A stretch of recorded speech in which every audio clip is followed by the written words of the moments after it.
আজি better birthday বুলি অকণমান ভাবিছোঁ সজাই দিওঁ। এইটো মই অনলাইনৰ পৰা আনিছিলোঁ, ঈদৰ আগতে আনিলোঁ, থৈ দিছিলোঁ। তাৰপিছত এয়া চিকেন আৰু মাটন আনিছে। এতিয়া বনাবলৈ ৰেডি কৰিছোঁ, জোনাব মাতিছোঁ মানে দোৱা কৰিবলৈ। তাৰপিছত এয়া ক্ষীৰ চিৰ বনাবলৈ এইখিনি চব বজাৰ মানে যি লাগিব এইখিনি আনিছে। তাৰপিছত এয়া সজাবলৈ ৰেডি। বাপেকে আহি কেনে সজাব লৈছে, সিও লাগি গৈছে।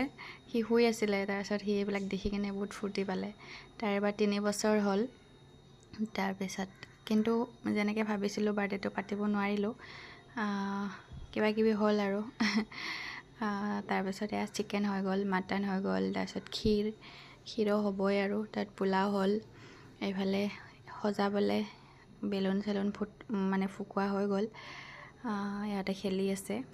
বেছি কাকোৱে মাতা নাই, এবাৰ নাপাতিলোৱে ক'ব পাৰি। তাৰপিছত জোনাবটো মাতিলোঁ আৰু জোনাবটো মাতোৱে। জোনাব মাতি অলপমান দোৱা কৰিলে মনটো ভাল লাগে, বাকী যিয়ে হওক লাগিলে। তাৰ বাৰ্থডে বুলি মোৰ সেইটোৱে ভাল লাগে, কিন্তু মানুহ মাতিব পাৰিলেও ভাল লাগে। কিন্তু এবাৰ অলপ অসুবিধা হ'ল, সেইকাৰণে কাকোৱে নামাতিলোঁ। এটা কেক আনিছে মাহঁতে, কেকো আমি অনা নাই, মাহঁতে আনিছে।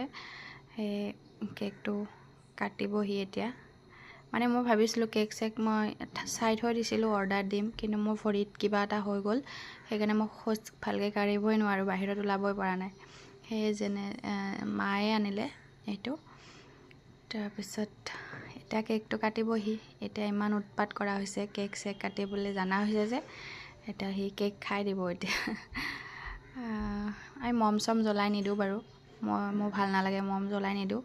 আৰু নামটো লিখিবলৈও মোৰ ভাল নালাগে কেকৰ ওপৰত। কিন্তু মই যোৱা নাই যে, মানে এইবাৰ যেনে কৰিলোঁ আৰু। যোৱাবাৰো মই কেক তাৰ অৰ্ডাৰ দি আনিব নোৱাৰিলোঁ। সেয়া সি কেক কাটি আছে। এনেকেই গ'ল আৰু 3 বছৰ কেনেকৈ হ'ল গমেই নাপালোঁ, সি ডাঙৰেই হ'ল। এতিয়া জানা হ'ল চব, কি কৰিব লাগে, কেকটো যে খাব লাগে, কাটিব লাগে, এইবিলাক চব জানে। কেকৰ কাৰণে কান্দিব। এয়াই আছিলে আৰু সৰু সুৰাকৈ বাৰ্থডেটো গ'ল আৰু। 25 মাৰ্চ তাৰ বাৰ্থডে, জন্মদিন। এনেকেই গ'ল। এতিয়া চবকে কেক খুৱাই আছে আমাক। সি বহুত উৎপাত কৰিছে। বাৰ্থডেত কিয় বা নাজানো সি বহুত বেছি উৎপাত কৰে, কান্দিব ধৰে। অলপ জানা হোৱালৈকে ঠিক হ'ব আৰু। এতিয়া ইমান এটা নাজানে ন, এতিয়া কেক খাব লাগে সেইটো জানে, কেক কাটিব লাগে। কেকটো মানে সজোৱাৰ পৰাই মানে সি কেকটো লাগে। মই ফ্ৰিজত সোমাই থৈ দিছিলোঁ কেকটো, সি এতিয়া কেকটো লাগে। হেপী বাৰ্থডেটো দিয়া, হেপী বাৰ্থডেটো দিয়া, এনেকৈ খুজিয়ে আছে।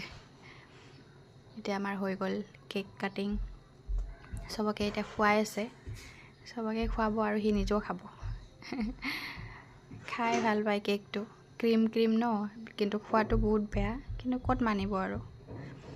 এতিয়া ফটো চটো উঠিম আমি চবে, উঠি কিনে আমাৰ বাৰ্থডে শেষ হৈ যাব। এতিয়া খাবলৈ দিব লাগিব চবকে। জোনাবে খাই কিনে গ'ল। এতিয়া আমি সৰু বাচ্ছা পাৰ্টিকেইটাক দিব লাগিব। এয়া কেকটো লুকাই দিলোঁ, সেইকাৰণে তাক অকণমানি দি কেনে ফুচুলালোঁ। সেইখিনি এনেকৈ সজাইছিলে। তাৰপিছত সেয়াই আৰু বাৰ্থডে সেনেকৈয়ে গুচি গ'ল আৰু। 3 বছৰ হ'ল আৰু আমাৰ বেটা ডাঙৰেই হ'ল। সদায় ভালে থাকক, ডাঙৰ হওক। এয়া বিৰিয়ানী খাই আছে সিহঁতে। সিহঁতক বিৰিয়ানী অৰ্ডাৰ মানে আনি দিলে। পোলাও নাখায়, পোলাও তাৰপিছত পোলাও অলপ খালে আৰু বিৰিয়ানী খালে আৰু। তাৰপিছত আমাৰ বেটা এতিয়া খেলি আছে। সি বেলুন সি বহুত ভাল পায় খেলি। এই চাওক। তাৰপিছত আমাৰ এয়া বাৰ্থডে শেষ আৰু। আমিও খালোঁ, মাহঁতে খালে, চবে গ'ল আৰু খাই মেলি এতিয়া সি খেলি আছে অলপমান। ভাল লাগিলে আৰু, এনেকৈয়ে ভাল লাগিলে। এইখিনি শেষ আছিলে। আপোনালোকৰ কেনেকুৱা লাগিলে জনাব। যদি ভাল লাগিলে লাইক শ্বেয়াৰ কমেণ্ট কৰিব, আৰু ফেচবুকত চাই আছে যদি ফ'ল' কৰিব, আৰু ইউটিউবত চাই আছে যদি ছাবস্ক্ৰাইব কৰিব।